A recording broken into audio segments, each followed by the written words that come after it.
لو تناهيتم إلى سر الحياة وصنعتم كائنا حيا نرى. غزوہ بدر، غزوہ حنین اور غزوہ تبوک، خاص طور پر ان تین غزوات کا تذکرہ ہے۔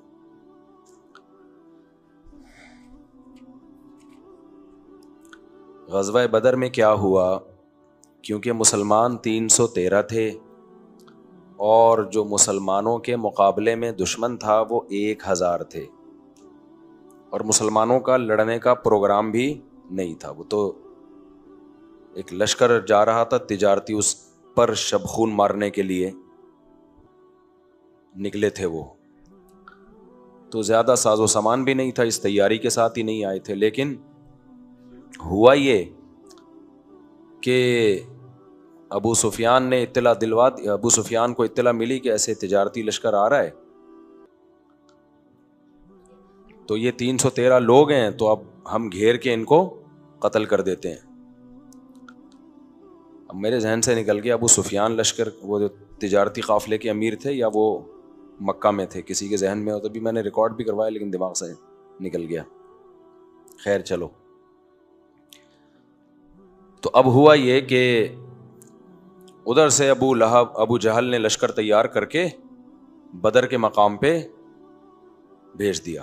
یعنی اس کی مثال ایسے ہے جیسے آپ کا دشمن جو ہے نا کچھ تجارتی مال لے کے جا رہا ہو جس سے آپ کی جنگ چل رہی ہو، تو پوری کوشش ہوتی ہے نا بھئی جنگی ہے، اس سے تو کوئی معاہدہ ہے نہیں۔ تو مدینہ منورہ میں صحابہ کے حالات بہت خراب تھے، مالی اعتبار سے اکنومیکلی بہت کمزور تھے، اور اس کمزوری پر مجبور بھی مشرکین مکہ نے کیا، ان کو ان کے گھروں سے نکلنے پر مجبور کیا۔ تو ایسی صورت میں شرعاً جائز ہے کہ جن لوگوں نے آپ کے ساتھ یہ حال کیا ہے اور آپ کا ان سے کوئی ایگریمنٹ بھی نہیں ہے، تو آپ ان کے مال پہ شبخون مار سکتے ہیں، کیونکہ وہ دار الحرب ہے نا، کوئی ملکوں کا ایگریمنٹ تو ہے نہیں۔ ایسے ہی ہے جیسے آپ کسی ملک میں بغیر ویزے کے چلے جاؤ تو اس ملک کے لیے حلال ہے، بارڈر پہ گولی بھی مار سکتا ہے آپ کو، پوری دنیا میں لا ہے یہ، اور آپ کا سارا مال بھی آپ سے چھین سکتا ہے۔ تو آپ صلی اللہ علیہ وسلم کو علم ہوا کہ بھئی ایسے تجارتی قافلہ آ رہا ہے، تو آپ نے 313 افراد تیار کیے، چلو بھئی ہم جا کے حملہ کرتے ہیں اور وہ سارا تجارتی مال ہم قبضہ کر لیتے ہیں۔ صحیح بھی پتہ چلتا ہے، دیکھو نبی نے اسباب بھی اختیار کیے ہیں۔ اور یہ جو آج کل بہت سارے لوگ بلا وجہ کے صوفی بنے ہوتے ہیں، نہیں اسلام میں تو بہت اخلاق ہیں، نہیں دیکھو ہم تو میٹھے میٹھے، نہیں بھائی، جو کام آپ کے لیے ضروری ہے اسباب کی دنیا میں وہ تو کرو پہلے۔ تو نبی نے 313 افراد تیار کیے، جا کے ہم نے کیا کرنا ہے؟ شبخون۔ بزدل جو لوگ ہوتے ہیں نا، جن کو لڑنے کا زندگی میں کبھی ہے ہی نہیں، جس قوم میں لڑائی کی فائر پن ہی نکل گئی ہو، وہ قومیں کبھی بھی زندہ نہیں رہتی ہیں۔ پوری دنیا میں ہمیشہ سے یہ اصول چلا آ رہا ہے۔ آج فلسطین کیوں بچا ہوا ہے غزہ کی پٹی، آگے کھڑے ہوئے ہیں سینے تان کے، اور آپ ان کی ویڈیوز دیکھو، ان بچوں کے حوصلے دیکھ کے چیخیں مارنے کو دل کرتا ہے۔ کل ایک پاکستانی آئے ہیں، میرے ذہن سے ان کا نام نکل گیا، وہ بتا رہے ہیں میں جو وزٹ کر کے آیا ہوں وہاں زخمی بچوں کے حوصلے کتنے بلند ہیں، زخمی بچوں کے۔ ہم لوگوں کے بچے دیکھو کیا بنا دیا ہے ہم لوگوں نے، کیسے ممی ڈیڈی بن چکے ہیں، اور وہاں بم برس رہے ہیں، اور ان بچوں کے حوصلے دیکھ، ذرا بھی ان کو کوئی شرمندگی نہیں ہے، حوصلے ہیں ان کے ہم کہ اللہ ہمیں ہی فتح دے گا۔ تو اللہ کو ایسے لوگ پسند ہیں۔ اسلام کے بلڈ میں جو ہے نا شروع سے جہاد ہے، آپ دیکھو گے نا یہ سورہ انفال، سورہ توبہ ساری اسی پر ہے، اور اس پہ یہ لوگ کہتے ہیں کہ اسلام تلوار سے پھیلا ہے۔ بھائی تلوار سے اسلام، تم نے جو چیز پھیلائی ہے نا تلوار سے، حضرت مفتی تقی صاحب نے فرمایا نا کہ فرض کر لو اسلام تلوار سے پھیلا ہے، تم نے بموں سے کیا پھیلایا دنیا میں؟ پوری دنیا میں زنا کو انہوں نے ماحول بنا دیا، یہ بم کی طاقت ہے اس کے پیچھے۔ ہومو سیکسولیٹی کو پوری دنیا میں پروموٹ کیا جا رہا ہے، اس کے پیچھے اخلاق نہیں ہے، اس کے پیچھے کیا ہے؟ بم ہے۔ آپ جاؤ یورپ میں اسکولوں میں، آپ کا بچہ ہومو سیکسولیٹی پڑھنے پر مجبور ہے، ماں باپ شکایت نہیں لگا سکتے کہ ہمارے بچوں کو کیا گند سکھا رہے ہو، نہ پیچھے سے فورس کیا جائے گا آپ کو کہ نہیں آپ کے بچے کو یہ پڑھنا پڑے گا. وہاں گرل فرینڈ آپ کا بچہ بنا رہا ہے, آپ سختی نہیں کر سکتے بچے کے اوپر. قانون کس کو سپورٹ کرے گا؟ بچے کو. تو یہ بم کی طاقت ہے نا پیچھے. تم نے بم کی طاقت سے دنیا میں کیا, بہت سی یورپ کے کنٹریز ہیں نشہ لیگل ہے. آپ کا بچہ نشہ کر رہا ہے, بچے کو نہیں روک سکتے. چرس پی رہا ہے, نہیں روک سکتے آپ. اس کو شیلٹر کون دے گی؟ اسٹیٹ شیلٹر دے گی. تو حضرت مفتی تقی صاحب نے بڑی پیاری بات کی کہ اگر تم نے بموں سے یہ گند دنیا میں سود کے نظام میں جکڑ دیا, تو ہم نے اخلاق اگر تلوار سے نماز پھیلا دی, ماں باپ کی اطاعت اور فرما برداری پھیلا دی, اور ہم نے تلوار کی طاقت سے رمضان پھیلا دیا, زکاتوں کا نظام پھیلا دیا, اور پردہ دنیا میں پروموٹ کر دیا, تو اس میں کون سا ایسا شرمندہ ہونے کی بات ہے؟ ٹھیک ہے نا. اسلام کا جہاد کا فلسفہ فساد کے لیے نہیں ہے, دنیا سے فساد کو ختم کرنے کے لیے. تو اللہ تعالیٰ کیا فرماتے ہیں کہ ہاں, تو اب کیا ہوا, نبی صلی اللہ علیہ وسلم نے اسباب کی دنیا میں ارادہ کیا کہ بھائی ہمارے معاشی حالات بہت خراب ہیں, تو ہم کیا کرتے ہیں, شب خون مارتے ہیں. ایک تجارتی قافلہ آ رہا ہے, جا کے اس پہ چڑھائی کرتے ہیں اور ان سے تجارتی مال لے کے آ جاتے ہیں. کوئی معاہدہ, ہاں معاہدہ ہونا ملکوں کے, آج کل آپس میں کیا چل رہے ہیں, معاہدے چل رہے ہیں. ایسا نہ کوئی برطانیہ کا ٹرک یہاں سے گھوم رہا ہو, آپ 313 افراد لے جا کے شب خون مار دی. وہ تو آپ سے ایگریمنٹ کر کے آیا ہے نا, ایگریمنٹ کر کے آیا ہے. تو نبی صلی اللہ علیہ وسلم نے جب یہ ارادہ کیا تو ایک اور بات دماغ میں آئی تھی. اس سے بھی پتہ چلتا ہے اکنامکلی مضبوط ہونا کسی بھی قوم کے سروائیو کرنے کے لیے بہت ضروری ہے. پتہ ہے آپ کو, آپ حیران ہوں گے, ہمارے نبی کی سیرت پڑھیں نا اگر, اصل بات ہے کہ سیرت کون سے چشمے سے پڑھتے ہیں آپ. نبی صلی اللہ علیہ وسلم نے فرمایا میری ہر بات آگے پہنچایا کرو. صحیح حدیث ہے, فرمایا ربا مبلغ اوعى من سامع, اور ایک حدیث میں آتا ہے ربا حامل فقہ غیر فقیہ. بہت سے لوگوں کے پاس علم ہوتا ہے, علم کو سمجھنے کے لیے جو دماغ چاہیے وہ دماغ نہیں ہوتا. ایک ہی حدیث کی تشریح ایک عالم کر رہے ہوتے ہیں, عجیب ہوتی ہے, دوسرا کرتے ہیں تو آپ بھی حیران ہو جاتا ہے یار کتنی اہم چیزیں اس حدیث کے اندر انہوں نے نکال کے پیش کی ہیں. اور یہ فرق صحابہ میں بھی تھا. بعض صحابہ فقیہ نہیں تھے, حدیثیں بہت تھیں ان کے پاس. بعض ایسے تھے جن کو اللہ نے حدیث کا علم بھی دیا اور غیر معمولی ذہانت دی, وہ اس کا ایسا مفہوم نکال کے لاتے تھے. اب اس پر بہت ساری قرآن کی آیتیں, میں یہ اس ٹاپک کی طرف نہ چلا جاؤں. تو اس لیے ہم نے علماء سے سنا ہے کہ سیرت کو اگر کوئی صحیح چشمہ لگا کے دیکھ لینا تو مسلمان کو پیغمبر کی سیرت کے علاوہ کہیں اور جانے کی ضرورت ہے ہی نہیں. ہو یہ رہا ہے کہ سیرت جس چشمے سے دیکھی جا رہی ہے نا وہ اپنے مطلب والا چشمہ ہے, وہ ایک آنکھ بند کر کے دیکھا جاتا ہے. بس ایک طرف کے نظر آ رہے ہوتے ہیں, دوسری طرف کے دلائل نظر نہیں آ رہے ہوتے. تو ہمارے نبی کی سیرت میں توکل بھی ملے گا آپ کو, دعائیں بھی ملیں گی ہمارے نبی کی سیرت میں, لیکن اور معجزے بھی ملیں گے, اور ساتھ ساتھ اسباب بھی ملیں گے. اب ہم نے کیا ہوا, معجزے جو بہت کم صادر ہوئے ہیں ان کو پکڑ کے بیٹھ گئے, اور ہر کام میں جو اسباب اختیار کیے جا رہے ہیں ان کو ہم نے اپنی زندگی سے نکال دیا. یہ کتنا بڑا جرم ہے یا نہیں ہے؟ یعنی ہم یہ دیکھ رہے ہیں 313 کو 1000 پہ جب غلبہ مل گیا, جب وہ جیت گئے تو میں بھی فنٹر بننے کی کوشش کروں گا. ایسے کام شروع کر دیتے ہیں ہمارا دیندار طبقہ کہ جس کی ان میں طاقت نہیں ہے. آج کل بات ہو رہی ہے سسٹم کو چینج کرو, سسٹم جو چل رہا ہے سوسائٹی میں اس کو کیا کرو, چینج کرو. کرو کیسے؟ بس اٹھو. ابے اٹھے گا تو 4-6 آدمی ہیں, مقابلہ تمہارا لاکھوں سے ہوگا, مارے جاؤ گے. نہیں 313 بھی تو 1000 پہ غالب آ گئے تھے. وہ بھائی وہ معجزہ ہو گیا تھا, ہر دفعہ معجزے نہیں ہوتے. وہ 313 نبی نے ارادے سے لے جا کے 1000 کے مقابلے میں تھوڑی کھڑے کیے تھے. 313 تجارتی قافلے کے لیے ٹھیک تھے, 1000 سے لڑنے کے لیے ٹھیک نہیں تھے. وہ تو اللہ کی طرف سے ہو گیا انتظام. اب وہاں بدر سے کیسے واپس جاتے؟ اب جب آ گئے ہیں تو وہ تو بھڑ گئے نا. تو اللہ کہتے ہیں میں نے زبردستی بھڑوا دیا تمہیں, یعنی ایسے ماحول پیدا کر دیا کہ تمہیں بھڑنا پڑا ان سے.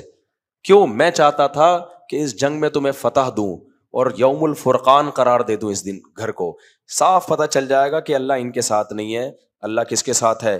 تمہارے ساتھ ہے. لیکن ہمارے نبی کی جہاد کی سیرت میں آپ جب بھی دیکھیں گے گراؤنڈ ریئلٹی کو دیکھ کے فیصلے کیے جا رہے ہیں, فرشتوں کے انتظار میں فیصلے نہیں کیے جا رہے. جب فیصلے کر لیے گراؤنڈ ریئلٹی کو دیکھ کر, پھر تسلی کے لیے فرشتوں کی مدد بھی ہو رہی ہے اور فرشتوں کی خوشخبریاں بھی سنائی جا رہی. آج ہمارے دیندار لوگوں کی زندگی سے سیرت کا یہ والا پہلو کیا ہو گیا ہے؟ نکل گیا. ایک اور مثال دے کے پھر جلدی سے اس صورت کی طرف آتا ہوں. دیکھو غزوہ خندق میں چاروں طرف سے لشکروں نے حملہ کرنے کا پروگرام بنایا کہ نہیں بنایا؟ ہمارے نبی نے اسباب اختیار کیے. آپ نے یہ نہیں فرمایا کوئی بات نہیں, تم دیکھنا کہ میں پانی کے چشمے میں ہاتھ ڈالوں گا, پانی پھوٹ پڑے گا, دودھ کا ایک پیالہ سب کے لیے کیا ہو جائے گا؟ کافی ہو جائے گا, کوئی مسئلہ نہیں ہے, یہ مدد اللہ کی آئے گی اور سب اسلحہ پہنو اور مقابلے کے لیے کود پڑو. جب 313 کو 1000 پہ اللہ غالب کر سکتا ہے, بدر تو پہلے ہوئے نا, احزاب تو بعد میں ہوئی ہے, تو ان لشکروں سے کیا لینا دینا, بس کود پڑو. صحیح ہے نا؟ مدد کہاں سے اترے گی؟ بدر میں بھی تو فرشتے اترے تھے, یہاں بھی اتر جائیں گے. نہ نہ نہ بھائی, وہ کام فرشتے اتارنا کس کا ہے؟ اللہ کا. آپ فرشتوں کی امید پہ نہ بیٹھے رہیں. آپ کا کام ہے کہ چاروں طرف سے لشکر حملہ کر رہا ہے, پہلی کوشش تو کریں کوئی ایسے مذاکرات ہو جائیں کہ حملہ کرے ہی نہیں. دشمن جب طاقتور ہو تو اس سے لڑا نہیں جاتا, بہت زیادہ طاقتور ہو تو اس سے لڑا نہیں جاتا. جنگ کو ٹالنے کی کوشش, جیسے صلح حدیبیہ میں کیا آپ نے. بھائی 1400 ہیں, یہ کہاں اتنے لوگوں سے, اور موت پہ بیعت تو ہو چکے ہیں, جذبہ بہت اچھا ہے, لیکن اگر یہ سارے ہی شہید ہو گئے تو اتنے مخلص لوگ تو میرے پاس بچیں گے کون پھر؟ تو وہاں آپ نے کیا کیا؟ جنگ کو ٹالا. احزاب میں ٹال نہیں سکتے تھے کیونکہ مشرکین بغیر معاہدے کے کود پڑے تھے, سارے عرب قبائل جمع ہوئے. انہوں نے بولا بھائی اب یہ روز روز کی جنگوں سے جو ہے بات بن نہیں رہی ہے, ایک ہی دفعہ میں کیا کرو, جب چاروں طرف سے حملہ ہوگا تو کہاں بچ سکتے ہیں یہ لوگ. اب وہاں تو مذاکرات کا کوئی آپشن تھا ہی نہیں, تو پھر کیا کیا گیا؟ اب اسباب اختیار کیے جا رہے ہیں. آپ صلی اللہ علیہ وسلم نے بلایا لوگوں کو, صحابہ کو, بھائی مشورہ دو کیا کرنا ہے. حالانکہ آپ پر وحی نازل ہوتی تھی, آپ کو مشوروں کی کیا ضرورت تھی, لیکن آپ یہ کیوں کر رہے ہیں؟ اس لیے کہ قیامت تک وحی نازل نہیں ہوگی. امت جب اس سچویشن میں آئندہ کبھی آئے گی تو اوپر سے جبریل تھوڑی آ کے بتائیں گے کیا کرنا ہے. تو میں ایسا پیکج امت کو دیکھ کے جاؤں جو قیامت تک بولو چلے, ایسا پیکج دے کے جاؤں نا. اور وہ پیکج کیا ہے؟ مشورہ. جلد بازی نہ کرو, اپنی رائے پر امیر اعتماد نہ کرے. ہمارے نبی سے زیادہ ذہین کوئی ہو سکتا تھا, لیکن آپ نے اپنی رائے پہ اعتماد نہیں کیا کہ بس جو میری سمجھ میں آ رہا ہے میں وہ کروں گا, تم سب چپ بیٹھے رہو. آج کل کیا ہوتا ہے, جو میں کہہ رہا ہوں نا چپ, یہ اسٹائل چل رہا ہوتا ہے آج کل. امیر جو ہے نا, کوئی بھی سیاسی جماعت کا لیڈر ہو یا فوجی لیڈر ہو, جب تک اس میں فلیکسیبلٹی نہیں ہوگی, لچک نہیں ہوگی, وہ کامیاب لیڈر کبھی بھی نہیں بن سکتا. جو ون مین شو ہوتا ہے نا, میں وہ کبھی بھی کامیاب نہیں ہو سکتا. وہ اپنے آپ کو اور اپنی قوم کو مروائے گا, جیسے کہ فرعون نے مروایا تھا. فرعون نے جب درباریوں سے مشورہ کیا نا کہ یہ موسیٰ کی تحریک بہت چل رہی ہے, موسیٰ علیہ السلام, تو درباری نے کہا کہ بھائی سن تو لو, شاید صحیح کہہ رہے ہوں, ٹھیک ہے نا, اور پچھلی امتوں کا تو حشر تم نے دیکھ لیا ہے. اتنی زبردست اس نے پوری تقریر کی تھی, تو فرعون نے کہا میں وہی کہوں گا جو میری کھوپڑی میں آ رہا ہے. بس خود بھی مرا اور پبلک کو بھی مروا دیا. کرنا تو وہی ہے جو آپ کی کھوپڑی میں آ رہا ہے, لیکن کھوپڑی میں آنے سے پہلے جو دوسروں کی کھوپڑیوں میں آ رہا ہے اس کو بھی مارکیٹ میں لاؤ, اینالائز کرو, تجزیہ کرو, اس کے بعد فیصلہ کرو کہ صحیح کیا ہے غلط کیا ہے. مانا امیر ہی کی بات جائے گی, خوب سمجھ لو. اور امیر کے لیے جائز نہیں ہے کہ اس کی کھوپڑی میں آ کچھ اور رہا ہے اور فیصلہ آپ کی کھوپڑی کے مطابق کر دے. وہ کل بیان میں کمنٹس کی وجہ کھوپڑی کا لفظ استعمال نہ کیا کریں. تو امیر فیصلہ اپنی ہی کھوپڑی کے مطابق کرے گا, لیکن وہ تھوڑی دیر کے لیے یہ فیصلہ کرے گا کہ بھائی مجھے کچھ بھی نہیں پتا, نیوٹرل ہو جائے وہ. پھر وہ لوگوں سے مشورے لے, اس کے بعد دیکھے کہ کس کے مشورے میں جان ہے, کس کے مشورے میں جان نہیں ہے, اس کے بعد جا کے رائے قائم کرے اور پھر اس پہ ڈٹ جائے. رائے اس کی اپنی ہی ہوگی, اور عین ممکن ہے جتنی رائے سب کی اس کے سامنے آئے, امیر کی رائے سب کے اگینسٹ ہو, یہ بھی جائز ہے, کوئی بات نہیں. آپ کسی کی رائے پر عمل نہ کریں، لیکن رائے لیں ضرور. اس سے کم از کم یہ پتہ چل جائے گا آپ کو کہ جو کام آپ کرنے جا رہے ہیں اس کے مثبت اور منفی، پازیٹو اور نیگیٹو تمام پہلو آپ کے سامنے آ جائیں گے، تو آپ کے لیے فیصلہ کرنے میں آسانی ہوگی. سمجھتے ہو کہ نہیں سمجھتے؟ اور اگر فیصلہ ایسا ہو، ایک بڑی دلچسپ بات اور بھی ہے اس میں، ایسا فیصلہ ہو نا جس میں آپ کو پتا ہے کہ میں صحیح ہوں، لیکن میں یہ صحیح فیصلہ اگر سب پہ تھوپوں گا نا تو مانیں گے نہیں لوگ، تو پھر لوگوں کی رعایت بھی کر لینی چاہیے امیر کو. آپ حیران ہو گئے، پتا ہے اللہ میاں جو ہے نا، اللہ میاں وہ بھی تھوڑا سا پبلک کی ڈیمانڈ کا خیال کرتے ہیں. بڑی زبردست بات ہے یہ، اس کو سمجھیں. یعنی یہ بعض لوگ جو بالکل ہی لچک نہیں رکھتے نا، یہ پبلک کیا کہہ رہی ہے، نمازی کیا کہہ رہے ہیں، کمیٹی کیا کہہ رہی ہے، نہ بس جو میری کھوپڑی میں نہ. اللہ میاں دیکھو، یہ جو تراویح کے بارے میں حدیث میں آتا ہے، نبی صلی اللہ علیہ وسلم نے چند دن پڑھائی اور فرمایا کہ مجھے ڈر ہے تم پہ فرض نہ ہو جائے. بہت سے لوگ اس حدیث کی تشریح میں بڑے پریشان ہوتے ہیں. یار فرض تو جب تک اللہ کرے گا نہیں ہوگی نا. آپ کے مسلسل پڑھانے سے فرض تھوڑی ہو جائے گی. جب تک اللہ کی طرف سے وحی نہیں آئے گی کہ فرض ہے تو فرض ہوگی. یہ بہت سے لوگ سوال پوچھتے ہیں. تو پتہ ہے مسئلہ کیا ہے؟ شریعت میں بہت سے حکام ایسے ہیں جو پبلک کی بھی ڈیمانڈ تھی اور نبی کی بھی خوشی تھی، اللہ نے فرض کر دی. وہ بعض کام ایسے نبی چاہتے تھے، امت نہیں چاہتی تھی، اللہ نے وہ بھی فرض نہیں کی. ٹھیک ہے نا؟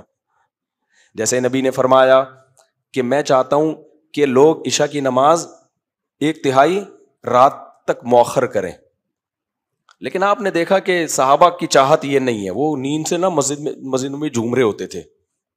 عشاء کی نماز کا ٹائم تھا، آپ صلی اللہ علیہ وسلم حجرے سے تشریف ہی نہیں لا رہے، اور پیچھے عورتیں بھی بچے بھی سب اونگ رہے ہیں بیٹھے بیٹھے نا، ان پہ بڑا شاک گزر رہا ہے. اب کسی کی ہمت بھی نہیں ہو رہی کہ بلائے. صحیح حدیث ہے یہ. حضرت عمر تھے ذرا دل گردے والے، انہوں نے فرمایا نامت النساء والصبیان، عورتیں بچے سو رہے ہیں. ٹھیک ہے، سب جھوم رہے ہیں. اب نبی کے حجرے کی طرف نہ آواز دی انہوں نے. پھر آپ صلی اللہ علیہ وسلم تشریف لائے، فرمایا اگر مجھے امت پر خوف نہ ہوتا تو میں تمہیں حکم دیتا کہ اس نماز کو دیر تک مؤخر کرو. لیکن صحابہ کی یہ چاہت نہیں تھی کیونکہ بہت تھکے ہوئے ہوتے تھے. تو نبی کی چاہت تھی، صحابہ کی نہیں تھی، اس لیے اول وقت میں ہی پڑھی جا رہی ہے. کیا خیال ہے؟ اسی طرح حدیث میں آتا ہے نبی نے بہت زیادہ مسواک کی ہے، بہت زیادہ مسواک کی. آپ نے فرمایا اگر مجھے امت پہ مشقت کا خوف نہ ہوتا میں ہر نماز میں مسواک کو لازم قرار دے دیتا. لیکن مشقت ہے، کیا مطلب؟ تم یہ افورڈ نہیں کر پاؤ گے. صحابہ کا شوق نہیں تھا اتنا زیادہ مسواک کثرت سے استعمال کریں. اس کی اور بھی مثالیں ملتی ہیں. لیکن تراویح میں کیا تھا؟ صحابہ کا بھی بے پناہ شوق. آپ پہلے دن بخاری میں آتا ہے جب آئے نماز میں اتنے سارے لوگ اکٹھے ہو گئے. دوسرے دن آئے تو دیکھو اور رش، تیسرے دن آئے تو دیکھو اور رش. تو یہاں نبی بھی آ رہے ہیں اور صحابہ نے اس میں مشقت کا یا اس کا اظہار نہیں کیا، نیند کا کوئی کہ بھائی ہم تھک جاتے ہیں، نہ اتنے لوگ آ گئے اور پھر اشارے بھی کرنے لگے حجرے کی طرف. ٹھیک ہے نا؟ آپ کو اشارے سے پتہ چل جائے ہم آئے ہوئے آپ آ جائیں. پھر آپ کو لگا میرا تو شوق ہے اور امت کا بھی شوق ہے، تو اپنا شوق ختم کرو تاکہ یہ نماز واجب نہ ہو جائے، کیونکہ یہاں امت کا شوق بہت زیادہ تھا. تو اس سے پتہ چلتا ہے دیکھو نبی کا بھی شوق، اللہ پبلک کا بھی شوق. تو اللہ میاں دونوں کے شوق کی ڈیمانڈ دیکھ کے کیا کر دیتے ہیں، چلو اس کو لازم کر دو. تو اللہ تو بادشاہ ہے، جب وہ بھی آپ کی اور ہماری ڈیمانڈ کا خیال کرتا ہے. اور بھی قرآن میں کچھ احکام ایسے ہیں جس سے پتہ چلتا ہے اللہ ہماری ڈیمانڈ کا خیال کرتا ہے. جیسے میں بار بار ایک آیت پیش کرتا ہوں نا، قرآن کہتا ہے بیوہ عورت کو عدت میں پیغام مت بھیجو، لیکن پھر اللہ نے فرمایا علم اللہ انکم ستذکرونہن، اللہ کو پتہ ہے تم باز نہیں آؤ گے، تمہارے دل میں خیالات پیدا ہوں گے، چلو گول مول طریقے سے پیغام بھیج سکتے ہو. یہ میں ان لوگوں کو بتا رہا ہوں جو لیڈر بنتے ہیں یا گھر کے سربراہ بنتے ہیں اور چنگیز خان بن کے گھر پہ حکومت کرتے ہیں. دیکھتے ہی نہیں کہ ماتحتوں کی ڈیمانڈ کیا ہے، وہ کس چیز سے خوش ہو رہے ہیں. چلو بچہ روزانہ پابندی سے اسکول جاتا ہے، آج اس کا دل چاہ رہا ہے ٹلہ مارنے کا، تو نے کیا اس کو آئنسٹائن بنانا ہے؟ تو چھوڑ دے، ایک دن ٹلہ مارنے دے اس کو. کیا خیال ہے بھائی؟ ایسے بچوں کو کھینچ کے رکھا ہوا ہے کہ بس سارے یہی اسی گھر سے جو ہے نا ساری سائنسدان پیدا ہوں گے، سارے چارٹرڈ اکاؤنٹنٹ یہیں سے پیدا ہوں گے. تو بیلنس لے کے چلنا چاہیے اس میں. آپ مسجد کے صدر ہو، تھوڑا سا سب کے جذبات کا خیال کرو. آپ امام ہو تو آپ کو مقتدیوں کا بھی تھوڑی سی رعایت کرنی چاہیے. بعض امام کیا کر رہے ہوتے ہیں، نمازوں میں لیٹ آ رہے ہوتے ہیں. جب ان کو بولا یار 1 دن ہوتا ہے 2 دن ہوتا ہے, کیا ہوا تم شادیوں میں آدھے گھنٹے انتظار نہیں کرتے کیا بارات میں؟ ابے بھائی وہ کھانا ہے یار, اس میں تو 6 مہینے بھی انتظار کر لیں گے جا کے. آپ اس کو نماز پر قیاس کر رہے ہو جو 5 ٹائم پر. چلو کبھی ہو جاتا ہے, کبھی عوام کو چاہیے امام کا خیال کر لے یار آج اتفاق سے کیا ہو گئے, لیٹ ہو گئے. لیکن ہر وقت ایک صاحب نے مجھے کہا کہ ہماری مسجد کے امام ہر نماز میں لیٹ ہیں, 2-3 منٹ لازمی لیٹ ہیں. یہ غلط ہے بھائی.